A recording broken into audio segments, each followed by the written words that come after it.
Bismillahirrahmanirrahim. Assalamualaikum warahmatullahi wabarakatuh. Kami hari ini dari tim Dinas Pendidikan dan Kebudayaan Aceh Besar, dari tim gugus tugas Kabupaten Aceh Besar bersama kepala sekolah. Hari ini kita melakukan penyemprotan di SD Garut. Kenapa ini kita lakukan? Karena SD Garut ini merupakan salah satu titik pengungsi ketika terjadi banjir beberapa bulan yang lalu. Pengungsi di sini hampir 1.000 mungkin. Berapa semuanya, Pak?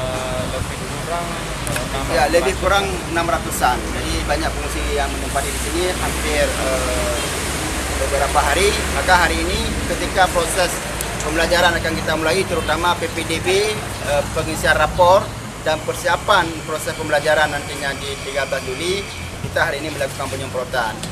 Dan juga kita berharap nantinya pada gugus tugas Aceh Besar untuk melakukan penyemprotan juga ketika sekolah ini akan mulai kembali.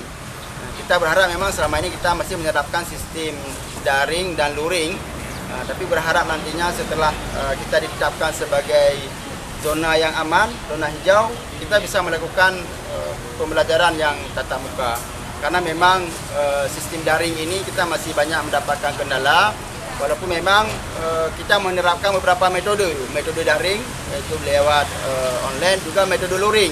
Bapak-bapak ini juga mengantar dan ada timnya yang mengantar langsung tugasnya ke wali murid, ke murid-murid. Ya, ini terima kasih juga dari silakan gabung Pak. Ya, terima kasih dari Koramil yang ini juga terlibat dalam proses disinfektan ini. Mungkin demikian yang dapat kami sampaikan, dan terima kasih banyak atas dukungan semuanya.